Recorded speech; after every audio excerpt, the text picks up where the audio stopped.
Mais aujourd'hui, si je ramène quelqu'un de l'Occident, venir ici, il ne fera pas 2 jours. Il deviendra fou. Alors, pourquoi avoir peur d'affronter? Si vous gagnez 100 000, vous avez peur d'affronter ça. Pourquoi? Et vous êtes toujours là et plus fort.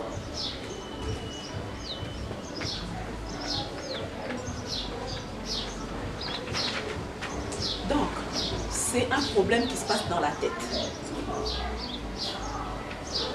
Dans la tête. La peur, c'est dans la tête.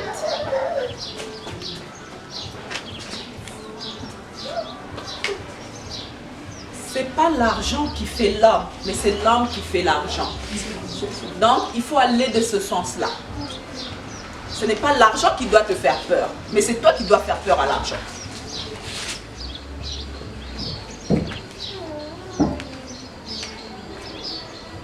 Les dépenses imprévues. Il faut savoir quand est-ce que on peut le faire ou quand est-ce que, quand on a des dépenses imprévues. Il y a 2 questions. Est-ce que c'est obligatoire? Qu'est-ce que ça va m'apporter? J'ai une dépense, on m'amène là. Je vais vous dire une réalité. Je devais venir ici.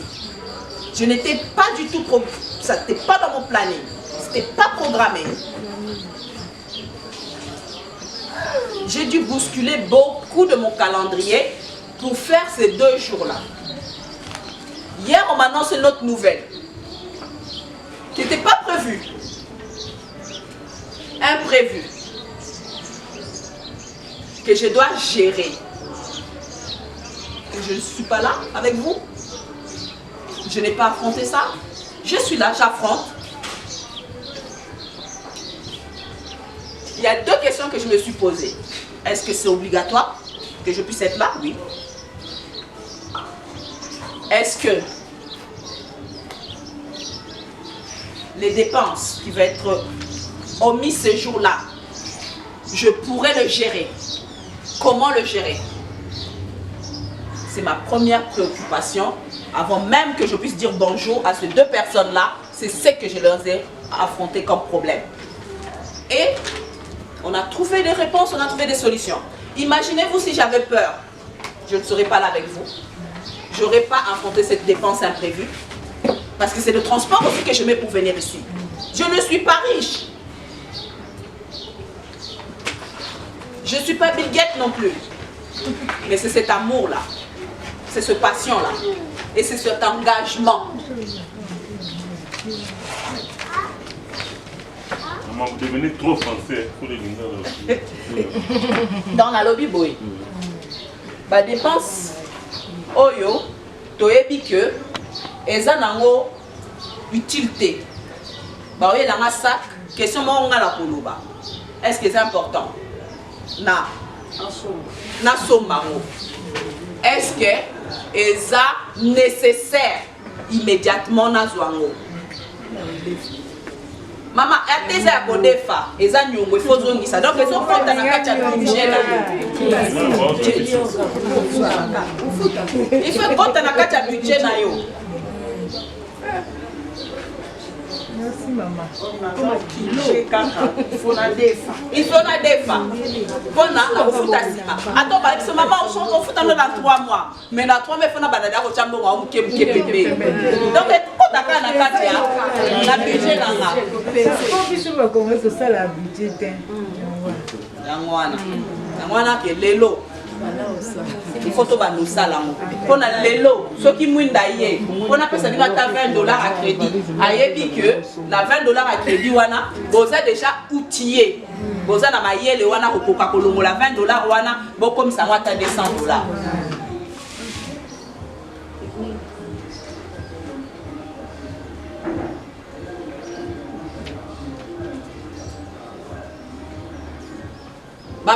Dépense sous na monaka imprévu na mboka na bino ba matanga. Oui. Ba matanga na mboka na bino eza dépense moko na ebité faut picha to chango budget moko chaque année, ce pour le botango chaque année, au Kanisake, au Boma, tout le monde famille pour nous dépenser mbongo wana. Matanga déjà pour l'ongwa un bokendo là ni sa muta dans la matanga. Il faut transport. Est-ce que na budget na bino? Na budget na bino te. Uniforme. Uniforme. Est-ce que na budget na bino? Na bino. Souki. Papa. Il y a 6 ans plus. Oh my God. Les imprévus.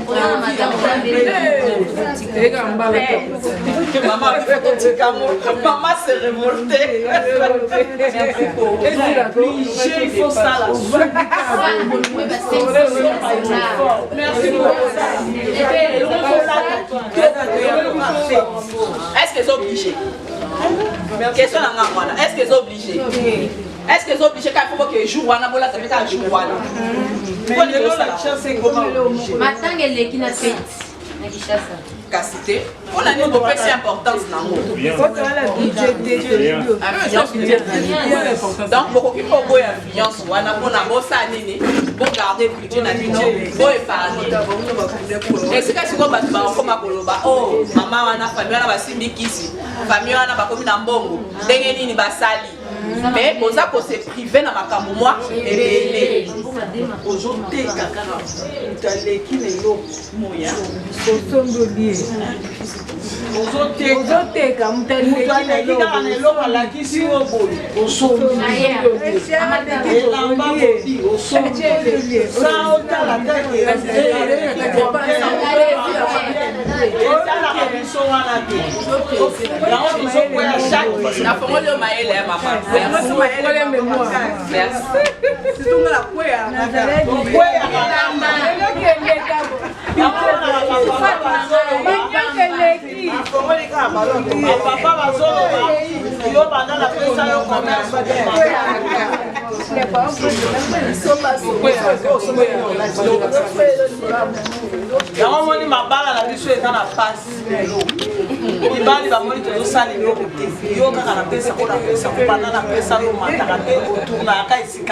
oui, maman. Il est la personne qui a raison. Alors, la maman,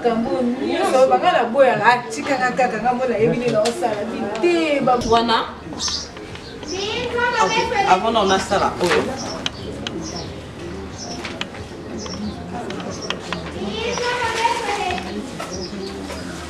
sais pas si j'en aurai assez.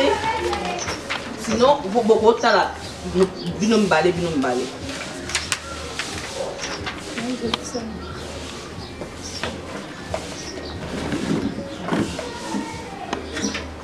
Numéro 1. Ça c'est la feuille numéro 1. Ça c'est numéro 1. C'est numéro 2.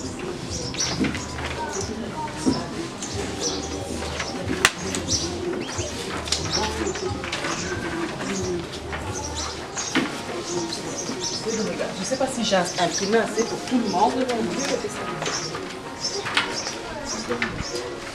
Je n'ai pas imprimé pour tout le monde. Non, il y en a deux. Il y en a deux. C'est la même chose. Ok.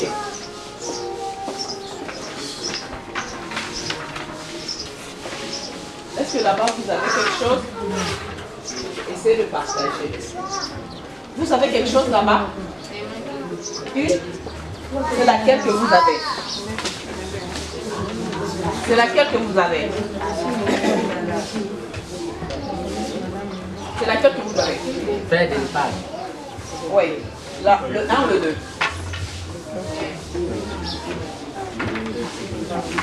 Donc, dans l'exercice 1, la première exercice, c'est faire une petite exercice avec le groupe, ok?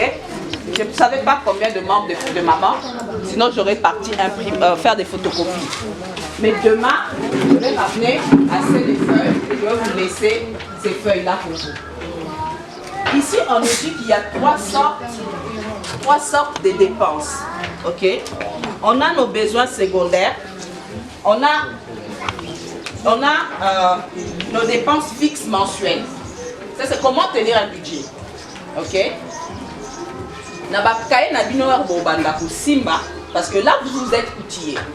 Donc ma maman, moi cahier. Hein? Bosomba cahier, bochangona mutombe tu na bino. Hein? Et le reste on a budget là, ce qui fait compte la carte à budget là. On a pas bandit budget.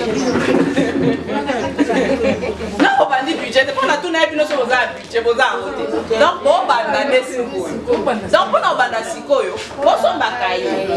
Ok. La carte à cahier wana. On a les dépenses fixes.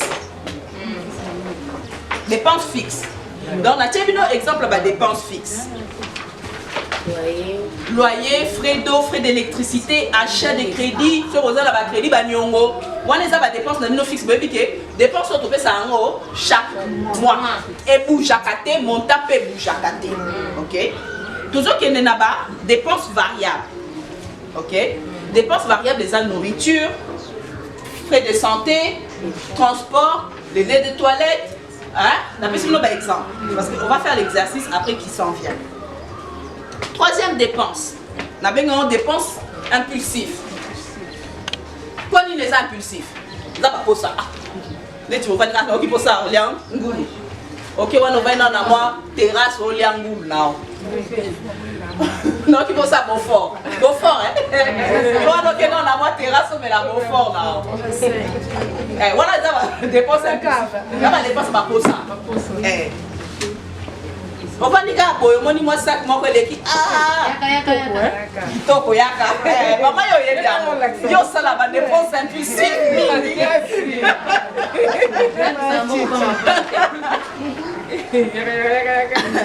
donc na ba dépense voilà la telebino awa. Maintenant ici c'est là où maintenant vous allez placer selon les choses qu'il y a là, vous allez me les classer ici. Quelles sont les dépenses pour vous? Les dépenses, les besoins secondaires, les besoins essentiels et les résultats. Ok? Je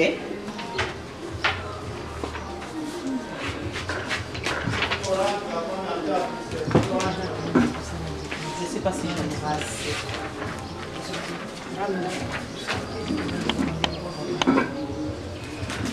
Quelqu'un peut m'aider à distribuer? Ok, toi tu distribues numéro 1, moi je distribue numéro 2. Donc ça veut dire quand toi tu passes, moi je passe. Elle a déjà.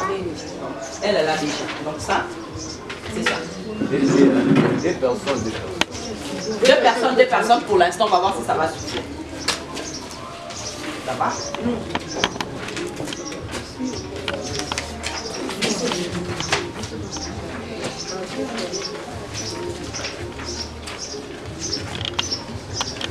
Donc, vous mettez par groupe de 2.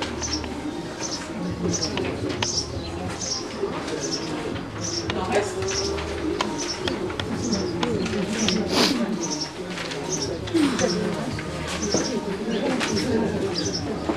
Il en reste.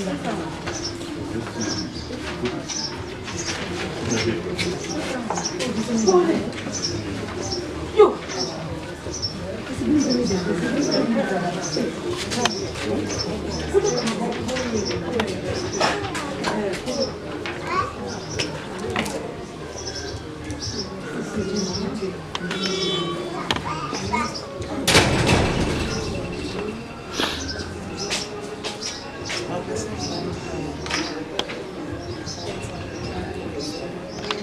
L'exercice, partagez avec moi.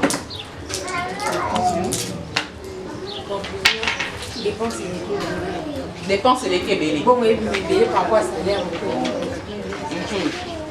Dépenses et les kébélés, salaire et les marché. Moi, dans le salaire, exercice en nation, c'est là la réalité dans le art. C'est bon réparti. Comment il aussi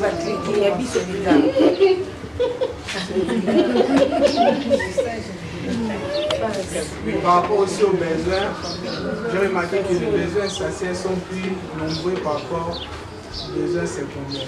Les besoins essentiels sont plus nombreux. C'est parce que je n'ai pas voulu mettre beaucoup de besoins essentiels. Parce que vous en avez tellement.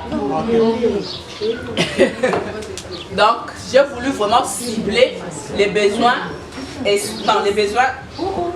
Ah, tu as dit les besoins Les essentiels. besoins essentiels sont plus nombreux. Oui, parce que c'est les besoins essentiels que nous allons plus étudier. Parce que ces besoins essentiels, c'est des choses qui ne bougent pas, qui sont obligées dans notre budget d'être là. Donc il faut déjà qu'on puisse les connaître, les cibler. Pour que ça ne soit pas une surprise, parce que si c'est une surprise, ça va nous balancer dans notre budget. Par exemple, ce club qui est au foot à loyer $80. Ok? Loyer, la bino 3 mois plus tard, ou bien 2 mois plus tard, loyer mati. Ça va vous bouger. Mais ceux qui doivent cibler que le loyer est à la autant. Pendant 1 an, tu fout à autant. Donc, tu as déjà na place, na biso, na grille, na biso. Par contre, ce que vous remarquez, les besoins essentiels sont des choses que, les besoins secondaires sont des choses qui varient. Mais est-ce que ce sont des choses importantes ou essentielles? On peut s'en passer comme on peut. Ma logique, est-ce qu'elle est normale? Ma logique, c'est que je suis en train de vous dire, est-ce que c'est normal?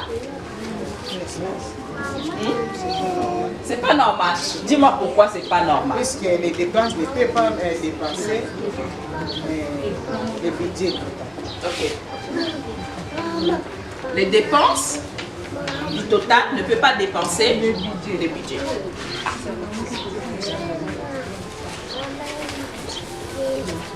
Automatique.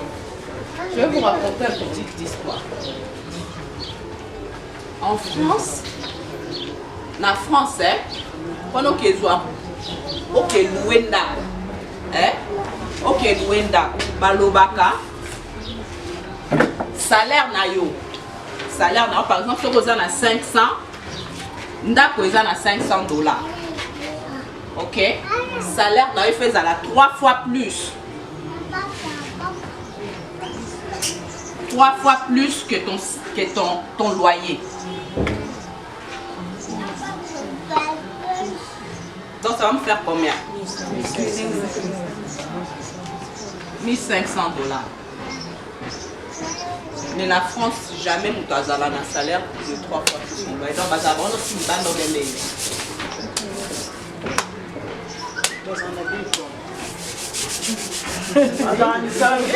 de job, maman. Mais c'est que nous écoutons. Et même bien nous rencontrer que là-bas, ça, job mi balé au cours. Ça, les amis balé. Mais avec le salaire de la femme, si la femme aussi fait 1,500, on dépasse déjà les 3 fois.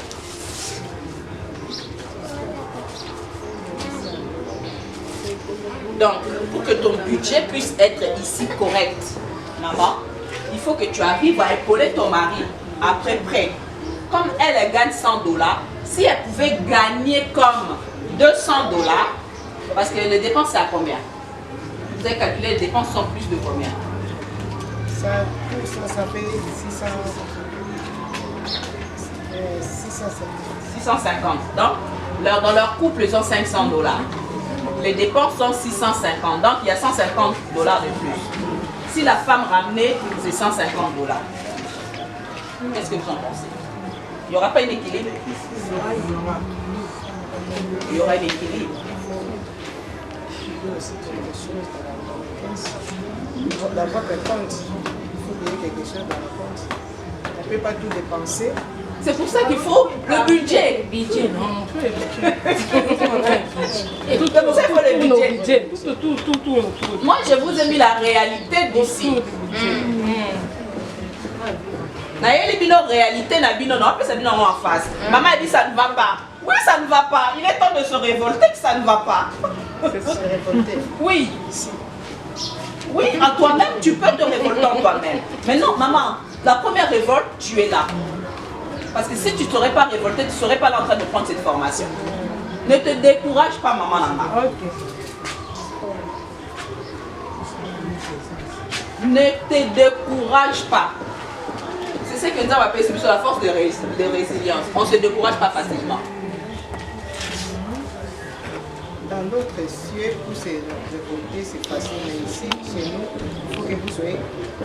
Il faut que vous soyez. Non, maman, Loba, tu es libre. Il faut que vous soyez derrière quelqu'un. Puisque nous avons vu, j'ai suivi à France 24 la fois passée. C'était à quel pays? Un pays d'Afrique, j'ai oublié le nom. Hausse des prix. Toute la population se sont levées. Mais ici chez nous, les personnes matin pour le million 300 francs. Yo tant yo pour soutenir. Yo boy ba baza ba somme. C'est grâce à frère Zala. Les a raté.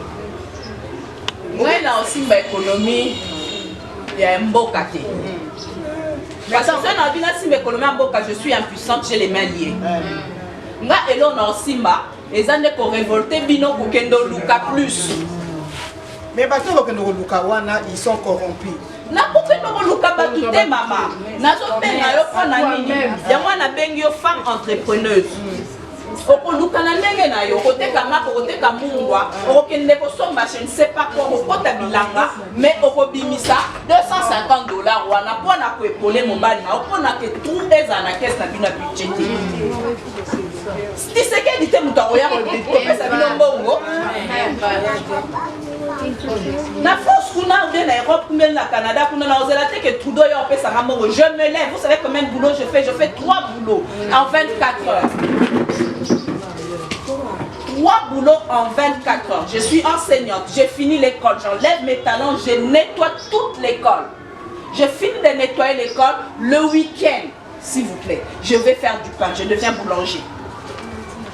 Donc je passe à un grade et un grade. Parce qu'on dit qu'il n'y a pas de sans métier. C'est ça.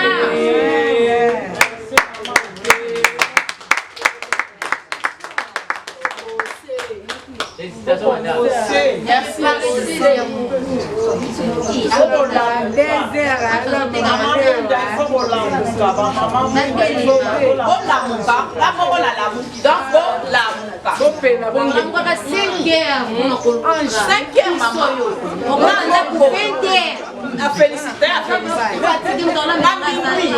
Minuit, maman m'a colo passe, batalan au passe.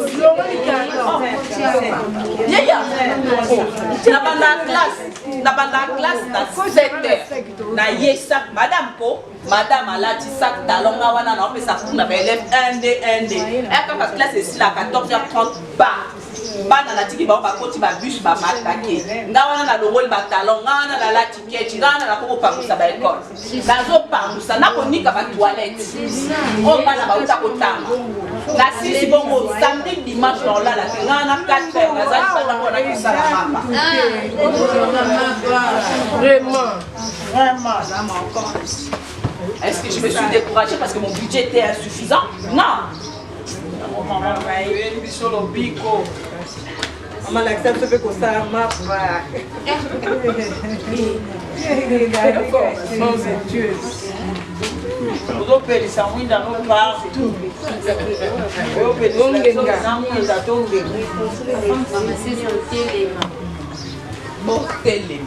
Ne vous décourage pas. Oyo eza réalité na bino mais eza te ke bakangi bino mabomo bakati bino makolo eza na misu te.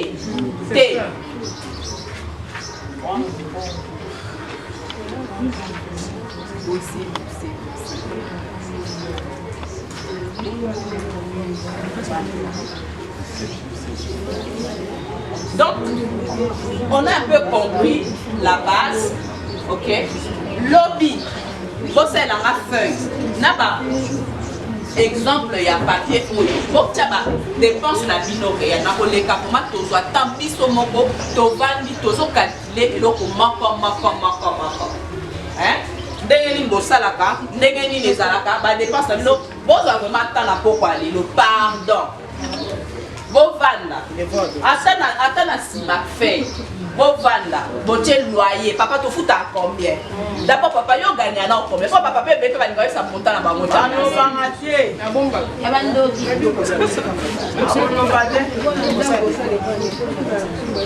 Comment on a ta bulletin de paye?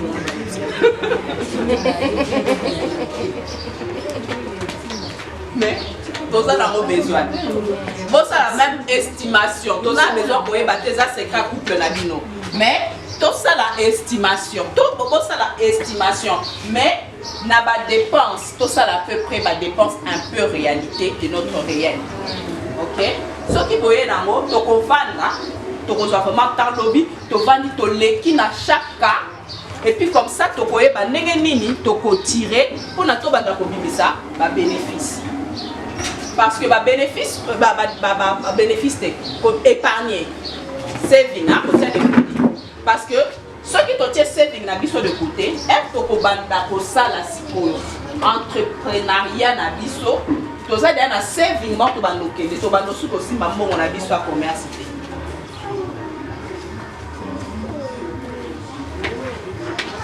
Bénéfice na biso à commerce, il faut servir biso na eloko mususu. Et koki ko servir biso te na ba besoin na biso.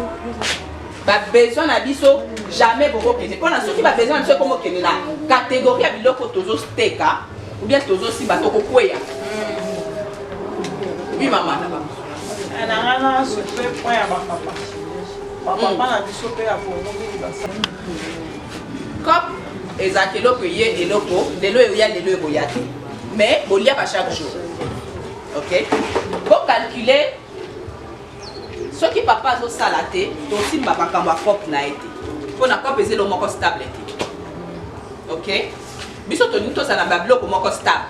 Ce qui te eza stable été, toko outiller, toko bimisa biso stumayele. Pour na toyeba eloko ni toko ko sala, pour na bimisa la biso ba mbongo moko de la stable. Papa paie, il faut tout luka et l'autre moko toko aider pour na paie à comme na rentrer moko stable.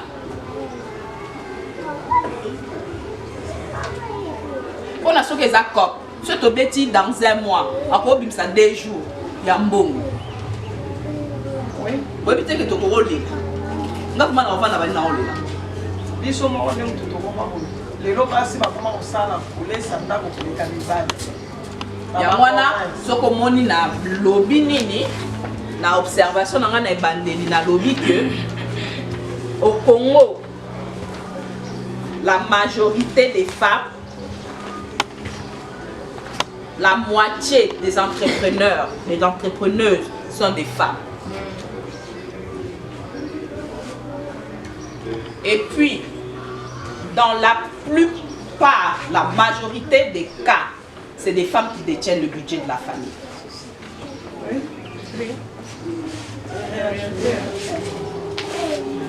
Donc, c'est pas grave. On va aller avec vos budgets, avec vos réalités. Et puis, on va les affronter, puis on va aller de l'avant.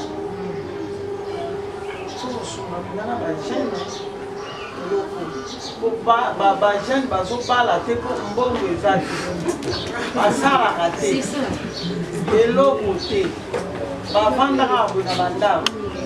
Est-ce que jeune Wana, on a dit déjà à la base comment épargner? Nga mwana la ngaza na 13 ans. Ce qui on appelle $10. Après, il a géré $10 à la fin du mois. Quand on peut se souter. Et ça, éducation de base. Oui. Ce que je vous apprends là, c'est ce que vous devez cliquer à vos enfants. C'est l'éducation de base. Si je ne clique pas les $10 à ma fille, elle aura une légèreté d'argent dans le futur. Cette légèreté d'argent, elle pourra même se donner à un homme légèrement pour ces $10. Mais si elle sait garder son argent, même si un homme vient, elle sait qu'elle a déjà même un $5 quelque part. Donc toi, là, ton argent, ça ne me dit rien. C'est l'éducation de base. Il faut apprendre aux enfants la valeur de l'argent. Awa na mboka na biso, toza na biso na valeur ya mbongo. Ezaka kabela ngai, pesa ngai, lotolia te madeswa bana. Lak.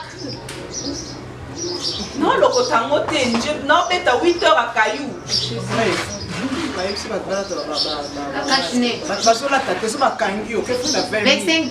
Mais au lieu d'acheter ça à 500 francs, mais tu payes 20 000. Ok, puis au foot. On paye continue. Donc, comme la va divers, botozwi vraiment oyo eza ya mokuya na bavi na biso ya bana na biso ya bandeko mosusu mpe tokoyede bango mpona Congo ezalaka na budget toyebi kutango mais lelo toyei kocomprendre ndenge toyebi budget yango nde bomo yango nde vie oyo moto akende liboso a partir ya budget takozwa ndako akozwa lopango akozwa voiture na kokotangisa bana bien même na université donc namoni vraiment mingi ya koloba te mais toyebi ke eta eza mokuse bajourne eza mokuse okozongaka. Merci beaucoup Nkana remercie maman. Namoni na yaki na bisaki epai na biso budget ezalaka gouvernement parce que ezalaka na motu te kino eza mpe compliqué bakake no gouvernement balobi topesa budget balobi ezalaka gouvernement mais lelo comprendre que budget pour kota ndako c'est bon. Na remercie vraiment tu as vaki na ba âge na yo na makambo oyo to apprendre biso sa mission. Yetonenga ndenge nini yetonenga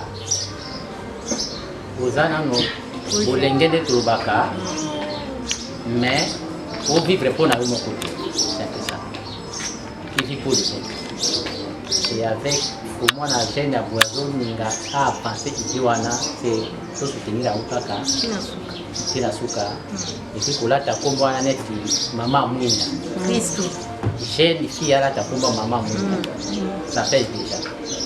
Merci beaucoup. Merci au Bozana. Est-ce que ego za la paix Bozana monte parce que na bamboka bofandi ba contrainte ali par exemple so futima ite on a droite et so futi couranté so ente ba contrainte on peut ça li que bo appliquer mentalité financière ou bien bisope a to yo appliquer. Ça c'est ma première préoccupation. Deuxième préoccupation, elle dit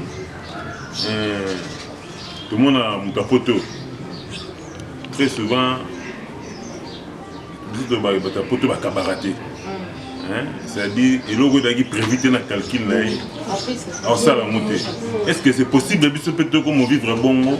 Et on aime de ça, que tu réussis. Mais tu réussir, ça va faire la vie.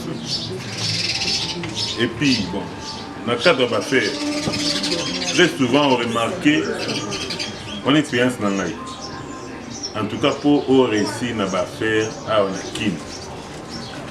Et puis, bateau, on a réussi dans l'affaire, on a kin. Il y a un bateau qui a Est-ce que c'est une réalité qu'on peut partager? Numéro 1, Pavlov. De pyramide de Pavlov, scientifiquement à l'OBA il y a des besoins essentiels dans la vie. Ok, on a des besoins essentiels. Et ces besoins essentiels, il faut les là. D'accord. Et ça c'est que Nairobi, et ça partout dans le monde. Donc, tous en a besoin courant, tous en a besoin maï, tous en a besoin. Donc, bisope kuna so qui fait au foot, te ba okata biso. Donc, ils ont besoin de primordial dans la vie. Loyer est primordial. L'électricité est primordiale. Maï est primordial. C'est des besoins de base. Donc, à partir de ces besoins de base-là, il y a un monde qui s'appelle budget. Dengeni toko vivre. Pour la pembino, ah, ce fait au footing d'abord. Au fait, on va bengana binot. Nous sommes qu'on va bengana abisso. Réalité nabino côté ba besoin essentiel et ça les mêmes réalités que biso. Ceux qui te fouti TVT, ba okata biso câble.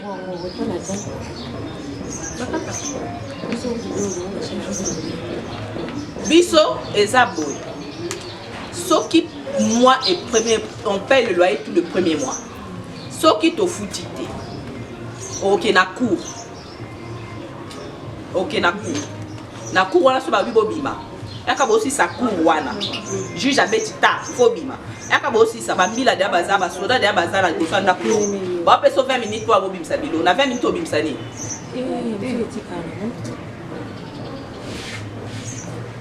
Donc ça va réalité, moi il faut qu'on affronte il faut que tout est gérer bambon on a biso. OK. Deuxième question, ezalaki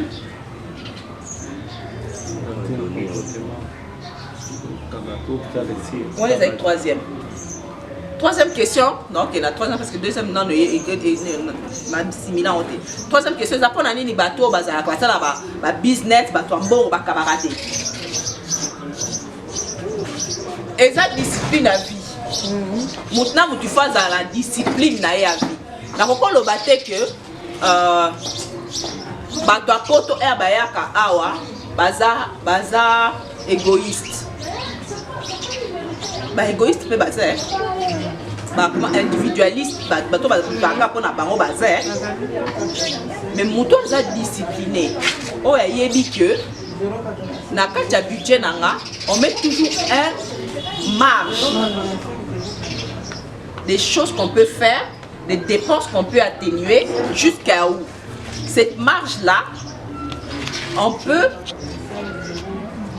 kozwango mais mutu oyo atie marge te aza na ba objectif na lingi ko atteindre et ça ba but na personnel on peut pas le juger parce que tu es belo ni tazon préparé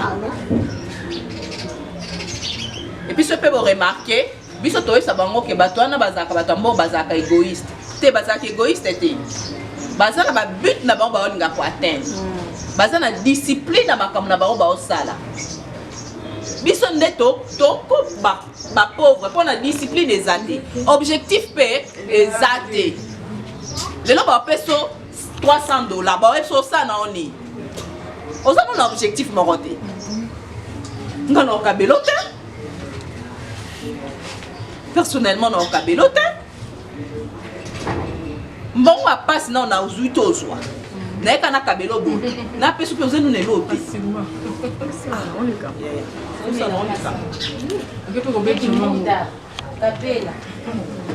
deuxième papa j'arrive. Je voulais d'abord vous remercier par rapport à votre présentation parce que c'était vraiment clair. Je pense que ce que vous venez de dire par rapport au budget sont des petites notions que nous ignorons souvent. Alors c'est très important d'épargner pour préparer aussi notre avenir. Mais je travaille, je suis un enseignant aussi, je donne le cours d'anglais à Bonimas, je gagne aussi le salaire. C'est un centre de formation. Alors, je suis aussi chrétien, je suis dans une église, on va toujours prêcher que quand tu gagnes ton salaire, il faut toujours prélever la dîme et l'offrande. Alors, par rapport à la dîme et l'offrande, nous pouvons classer ça dans quelle catégorie? Besoins essentiels, besoins secondaires ou bien ce sont des dépenses inutiles? Demain, ça va vraiment réserver pour nous et développer nos habiletés à penser positif. Donc, demain, j'aurai la réponse pour toi.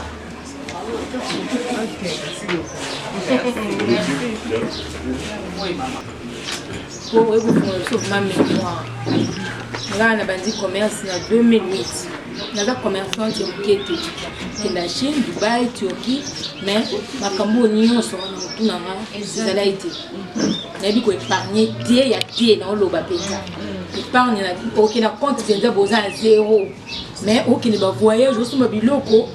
Donc, oui, les types que ça va donc et ça n'a ma ligne. Au petit nako moko oyo na zwa na vite na zuité. Donc on a bénéficié les lots et pas la net qui vient na mobimba. Na bi ko épargner té, na bi budget té ba dépenses inutiles. Donc on va nous pas boyer dans so bébé ça bon $10 $20 on met dans la bière.